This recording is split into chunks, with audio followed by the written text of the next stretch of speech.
ప్రభుకు స్తోత్రములు. మరి మీరు కూడా వాక్యం వినాలని ఓపికతో ఉన్నారు. ప్రభు మిమ్మల్ని కూడా దీవించునుగాక. మంచిదండి, రైట్లోనే ఉన్నారు, లైన్లో ఉన్నారు. చాలా సంతోషం. మంచిది. మనం దేవుడు మన కొరకు వ్రాయించిన వాక్యం చదువుకుందామండి. హెబ్రీయులకు రాసిన పత్రిక మూలవాక్యంగా మనం తీసుకున్నాం కదా. 13వ అధ్యాయం 7వ వచనాన్ని మనం చదువుకొని జ్ఞాపకం చేసుకుందాం. హెబ్రీయులకు రాసిన పత్రిక 13వ అధ్యాయం 7వ వాక్యం.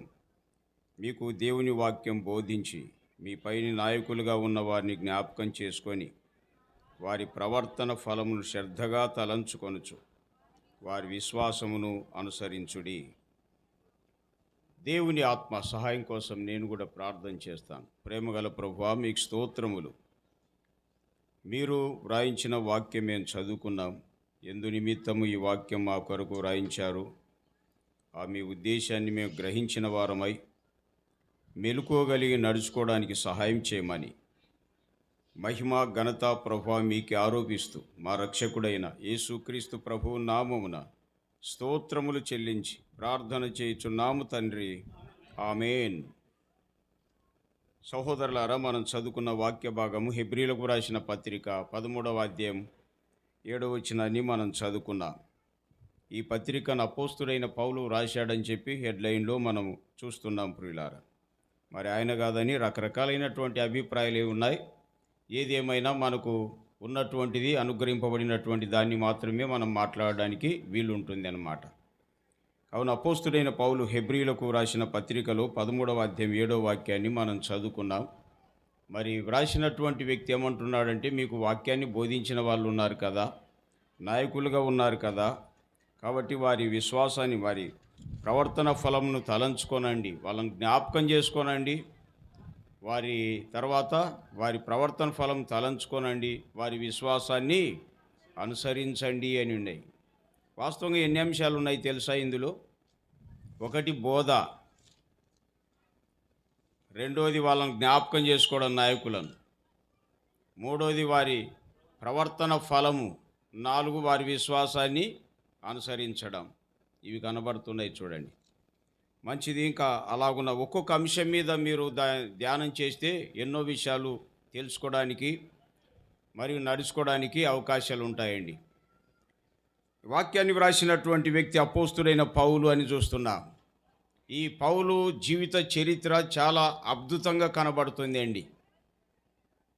బైబిల్ గ్రంథములో అనేక మంది నాయకులను మనం గమనిస్తాము. ఆ నాయకుల్లో ఈ నాయకుడు ఒకరుగా మనం చూస్తాం. చాలా అద్భుత చరిత్ర ఈయనది మనకు కనబడుతుంది ప్రియులారా. ఈయన జీవితాన్ని కేవలం 2 భాగాలు మాత్రమే జ్ఞాపకం చేస్తున్నా. మొదటి భాగంలో మతములో ఉన్న జీవితం అంటారు చూడండి, మతములో ఉన్న జీవితం. రెండవది మార్గములో ఉన్న జీవితం మనం చూస్తాం. కాబట్టి 2 భాగాలుగా ఈయన జీవితాన్ని జ్ఞాపకం చేస్తున్నా. చాలా ప్రత్యేకమైనటువంటి వాడు. వాక్యములో మనం జ్ఞాపకం చేసుకున్నట్లయితే కొన్ని విషయాల్లో దేవుని ద్వారా సాక్ష్యం పొందిన వాళ్ళు గ్రంథములో మనం చూస్తామండి. అసలు దేవుడు అన్నాడు నోహును గురించి, ఇతడు నీతిమంతుడు నా ఎదుట అన్నాడు.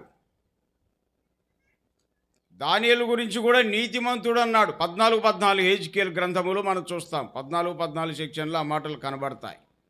దానియేలును, నోహును, యోబును గురించి కూడా అన్నాడు. యోబును గురించి కూడా నీతిమంతుని లెక్కలో పెట్టేశాడండి. మరి ఆయన కూడా దేవుని ద్వారా సాక్ష్యం పొందినవాడు. మోషే కూడా దేవుని ద్వారా సాక్ష్యం పొందాడు కదా. భూమి మీద ఉన్న వారందరికంటే మిక్కిలి సాత్వికుడు. సంఖ్యాకాండం 12-13 3వ సెక్షన్లో మనం చూస్తాం. అలాగనే దేవుని ఇల్లంతట్లో నమ్మకమైన వాడిని కూడా సాక్ష్యం పొందాడు ఆయన. సొలొమోను, ఆయన కూడా జ్ఞానం విషయంలో సాక్ష్యం పొందాడు. ఇలాగున్న దేవుని వల్ల సాక్ష్యం పొందినటువంటి వ్యక్తులు కనబడతారండి. అలాంటి వారిలో మనం ఈయన చరిత్ర చూస్తున్నాం కదా, పౌలు చరిత్ర చూస్తున్నాం. పౌలు కూడా దేవునికి ఇష్టమైనటువంటి వాడు. నా సాధనం, నేను ఏర్పరచుకున్న సాధనం అన్నాడు చూడండి. అసలు ఈ 9వ అధ్యాయం అపోస్తుల కార్యాలు మనం గమనిస్తాం. కాబట్టి ఈయన చాలా విశేషంగా చరిత్ర కలిగినటువంటి వాడు. ప్రజల మధ్యలో కొందరు ప్రత్యేకమైన స్థానం కలిగి ఉన్నారు. ప్రభువైన యేసుక్రీస్తు బాప్తిస్మిచ్చే యోహాను గురించి ఏమన్నాడండి? స్త్రీలు కన్న వారిలో యోహాను కంటే గొప్పవాడు ఎవడు లేడు అన్నాడు. చూడండి, అపోస్తులైన పౌలు కూడా అన్నాడు, నేను అందరి విషయంలో స్వతంత్రుడను అన్నాడండి. ఆయన నాకెవరు బోధించాల్సిన అక్కర్లేదు, ఎవరి మీద ఆధారపడాల్సిన అక్కర్లేదు, అందరి విషయంలో స్వతంత్రుడను నేను అన్నాడు. విద్యలో ప్రత్యేకమైన వాడుగా కనపడతాడు ఆయన, మతములో ప్రత్యేకమైన వాడుగా కనపడతాడు. ఇంకా చూస్తే రాజకీయ పలుకుబడిలో కూడా ప్రత్యేకంగానే కనబడతాడండి. అపోస్తుల కార్యాలు 19వ అధ్యాయంలో మనం చూస్తాం. కాబట్టి ఈ లోకములో ఉన్నటువంటి వ్యక్తుల్లో సమాజపరంగా చూసినట్లయితే, లౌకికంగా చూస్తే చాలా ప్రత్యేకమైనటువంటి వ్యక్తిగా మనం జ్ఞాపకం చేసుకుంటామండి ఆయన చరిత్ర. కాబట్టి ఆయన చరిత్రను మరి పూర్తిగా మనం తెలుసుకోలేం, కానీ బ్రీఫ్గా కొన్ని విషయాలు జ్ఞాపకం చేయాలని ఇష్టపడుతున్నాను అన్నమాట. మంచిదే అండి. ఆయన జీవిత చరిత్ర 2 భాగాలు చేశాం. ఒకటి యూదా మతములో ఉన్న జీవితం, 2 మార్గములో ఉన్న జీవితం అని చూస్తాం. మంచిది. ఇప్పుడు యూదా మతములో ఉన్నటువంటి జీవితాన్ని చూద్దాం. చూడండి అసలు ఆయనది ఎలాగున్నాడు. వాస్తవంగా ఆయన పేరు, మొదటి పేరు యూదా మతములో ఉన్నప్పుడు ఏ పేరుందో తెలుసా? అపోస్తుల కార్యాలు 13వ అధ్యాయం 9వ వచనం ఇలా చూస్తాం. పౌలు అనబడిన సౌలు అని ఉంటుంది. చూడండి అసలు యూదా మతములో ఉన్నప్పుడు అతని పేరేంటయ్యా? వాళ్ళ తల్లిదండ్రులు పెట్టిన పేరేంటి? మొదటి పేరు ఏంటి అంటే సౌలు అని పేరు పెట్టారండి. పాత నిబంధనలు కూడా సౌలు ఉన్నాడా లేదా? ఎవరైనా కరెక్టే, మీరు చెప్పింది ఎలా రైటే. ఒకే మాటలో చెప్పాలంటే మరి ఇశ్రాయేలు వారికి ఉన్న మొదటి రాజు, ఇశ్రాయేల్లో ఏర్పడిన మొదటి రాజు సౌలు. కొందరు ఆ సౌలు ఈ సౌలు ఒకటి అనుకుంటున్నారు. ఎవరు? బైబిల్ సరిగ్గా చదవనోళ్ళంతా, బైబిల్ విననోళ్ళంతా. చాలామంది గొప్ప గొప్ప విద్యావంతులు ఉన్నారండి, ఉంటే ఉందురుగాక. కానీ బైబిల్ చదివినారా అని మీరు ఒకసారైనా పూర్తి చేసినారా? ఒకసారి పూర్తి చేస్తే వస్తుందే, ఒకసారి కాదు 100 సార్లు చదివినా అర్థం కావడం లేక కొన్ని తెలుసా? నువ్వు ఒకసారి చదివి ప్రసంగం చేసి అంత శుద్ధ తప్పులు పో, నీ ప్రసంగం వల్ల సంఘం అలా చెడిపోతుంది. మీరేం పొరపాటు పడదు, మీరేం బాధపడాల్సిన అక్కర్లే. ఎందుకంటే చాలామంది నేను చెప్తాను పెద్ద చదువు ఉంది జానడు, ఇప్పుడు క్వాలిఫికేషన్స్ ఉంటాయండి. బైబిల్ చదవద్దా? నేను జనరల్గా చెప్పడం లే, ప్రాక్టికల్గా కొన్ని గమనించిన కాబట్టి చెప్తున్నా అండి. ఒక రిటైర్డ్ ఆఫీసరు వాక్యం చెప్తున్నాడు నాకంటే ముందు. వాళ్ళ సంఘానికి బలవంతం చేసినారు కాబట్టి వెళ్ళాను, లేకపోతే రానిపోయా మీ సంఘానికి అన్నా. నేను చెట్ల కింద ఉన్న కానీ చెప్తాను, మీకేడ మీరు సత్యం విన్నారు పో, నేను రానంటే బ్రతిమలు అన్నారు కాబట్టి వెళ్ళానండి. ఇక నాకంటే ముందు రిటైర్డ్ ఆఫీసర్ వాక్యం చెప్తున్నాడు. ఏం చెప్తున్నాడు తెలుసా? ప్రకటన గ్రంథం బ్రదర్ ఒక వాక్యం చెప్తున్నాడు. చూడండి, ఒకవేళ మీరు చూస్తారేమో అది 14 లేక 3వ అధ్యాయంలో 14వ వచనంలో లవోదికే సంఘం ఉంది అండి. 15వ వచనం చెప్తున్నాడు, నీ క్రియలు నేను ఎరుగుదును, నీవు చల్లగానైనను వెచ్చగానైనను లేవు, చల్లగానైనను వెచ్చగానైనా ఉండినా మేలు అంటున్నాడు. సరే, ఈ వాక్యం ఉన్నట్టు వాళ్ళకి జంప్ అయితే సరిపోయినది, కానీ దాన్ని ఎవరిని ఏమని ఇచ్చినాడు తెలుసా? చల్లగానైనా వెచ్చగానైనా ఉంటే మేలు అన్నాడు. కాబట్టి మీరు ఉంటే పరిశుద్ధంగానైనా ఉండండి, లేకుంటే పాపంలోనైనా ఉండండి అన్నాడండి. అబ్బా, పాపంలో ఉండడానికి ప్రార్థన ఎందుకు, ప్రభు ఎందుకు? పాపంలో ఉండడానికి వాక్యం ఒప్పుకుంటుందే బాబు? ఏమ్మా, పాపంలో ఉంటే మేలని ప్రభు అంటాడా? ఈ మాట పలుకుతున్నాడండి అసలు ఆయన. ఆఫీసర్ అయితే అడ్మినిస్ట్రేషన్ తెలుస్తుంది, ఈ అడ్మినిస్ట్రేషన్ ఎలా తెలుస్తుంది నీకు? తిక్కగా వాక్యం చెప్పి సంఘాలను చెడగొడతారా? ఆలోచించండి ప్రియులారా, ఆలోచించండి. మీరేం బాధపడొద్దండి. పెద్ద విద్యావంతులు అవుదురుగాక అని చెప్తే ఏమనాలా మీరు? మరి చెప్పకపోతే ఏకాగ్రత ఎక్కువైందేమో. గొప్ప అధికారులు అవుదురుగాక, అదండి. ఈ లోకంలో బాబు నేను గొప్ప విద్యావంతునిగా ఉన్నత పదవుల్లో దేవుడు నడిపించగాక, కానీ బైబిల్ విషయానికి వచ్చేసరికి ఇవి చదవకుండా, వినకుండా, నేర్చుకోకుండా నువ్వు ఏం చెప్పలేవు సరిగ్గా. ఎందుకు చెప్తున్నా అంటే, పాత నిబంధనలు ఉన్న సౌలు, కొత్త నిబంధన సౌలు ఒకటే కదండి అన్నాడు ఒక ఆయన. ఇంకా చూడండి ఎట్లుందో. ఒకటి కాదయ్యా, ఆయన ఇశ్రాయేలు మొదటి రాజు. పాత నిబంధనలో సౌలు అని ఉన్నాడు. క్రొత్త నిబంధనలో మనం గమనిస్తాం, సౌలు అనే వ్యక్తి ఇంకొక వ్యక్తి అండి. ఆయన కాలాన్ని ఈ కాలానికి చాలా వందలు వేల సంవత్సరాల తేడా ఉంది తెలుసా అని. కాబట్టి ఈవేళ చాలామంది, అనేక మంది క్రిస్టియానిటీలో అసలు బైబిల్ సరిగ్గా తెలియని వాళ్ళు ఉండటం బట్టి మనకి ఇలాంటి పరిస్థితులు, దీన పరిస్థితులు ఉన్నాయండి. అసలు బైబిల్ను చదవాలా, గంటలు గంటలు చదివితే కానీ అర్థం కాదు. అదే సమయంలో వాక్యం వినాలి కూడా. ఎందుకంటే ఏ వాక్యం ఎవరు ఎలా వివరిస్తున్నారో మనకు అర్థం కావాలి కదా. ఇప్పుడు ప్రకటన గ్రంథం వాక్యమే ఎన్నో సంవత్సరాలు చూశాను, ఎవరైనా దాన్ని వివరణిస్తారేమో అంటే ఎవరి నోట రాలే. చాలా కామెంటరీస్ కూడా చదివాను, ఎక్కడ దొరకడం లేక సరిగ్గా నాకు. కానీ తర్వాత ప్రభు బయలుపరిచాడు, అది జ్ఞాపకం చేశాడు. గమనిద్దాం ప్రియులారా. కాబట్టి పాత నిబంధనలు ఉన్న సౌలు వేరే, క్రొత్త నిబంధనలో ఉన్న సౌలు వేరే అని మనం చూస్తున్నాం. యూదా మతములో ఉన్నటువంటి సౌలును గురించి వింటున్నామండి. అతని మొదటి పేరు సౌలు, తర్వాతనే పౌలు అని పిలువబడ్డాడండి. మరి ఈయన ఊరు పేరేంటి మనం చూస్తాం. మొదటి పేరేమో సౌలు.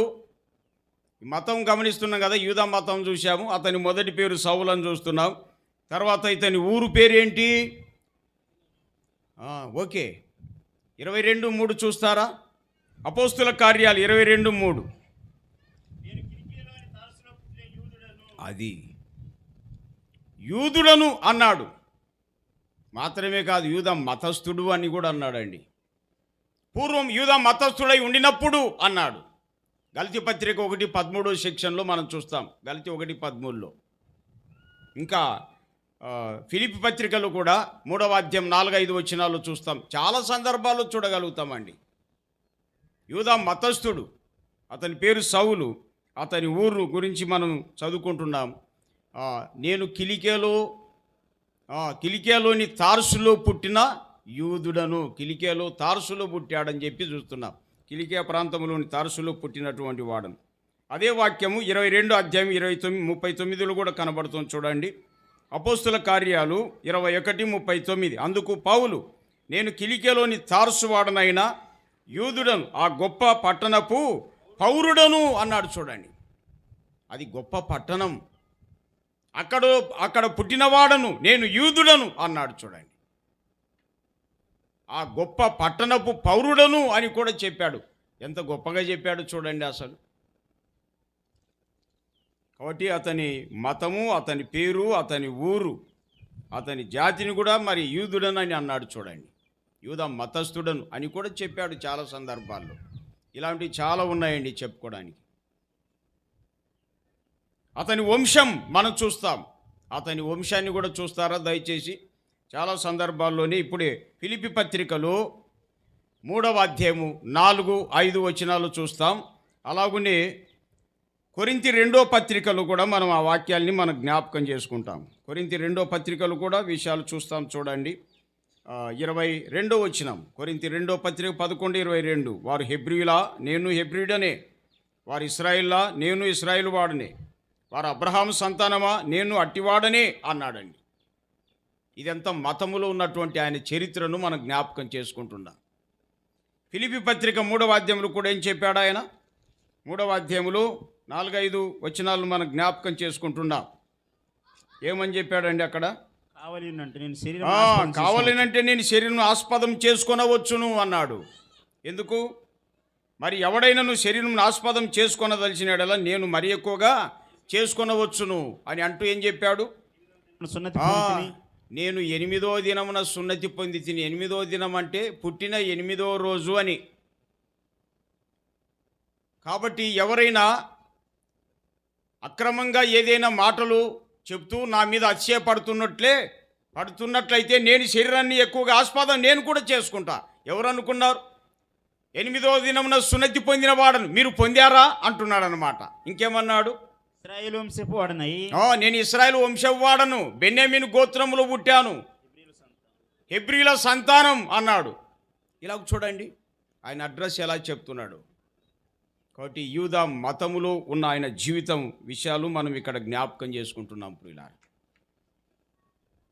తర్వాత మరి ఇతని గురించినటువంటి విషయాలు, యూదా మతములు ఉన్నాడు కదా, ఆ మతములు కూడా రెండు తెగలు ఉన్నట్టు మనం చూస్తాం. చూడండి, అపోస్తుల కార్యాల్లో 22వ అధ్యాయంలో జ్ఞాపకం చేసుకుంటున్నాం. అపోస్తుల కార్యాలు 22వ అధ్యాయంలో లేక మరొక మాట నేను జ్ఞాపకం చేస్తున్నాను. చూడండి, 26లో చూస్తారా? 22లో కూడా ఆయన చరిత్ర ఉంది. 26లో మరొక మాటను మనం జ్ఞాపకం చేసుకుంటున్నాం. 6వ వచనం ఏం చెప్తుంది అండి? ఇప్పుడైతే దేవుడు మన 5వ వచనం నుండి చూద్దాం.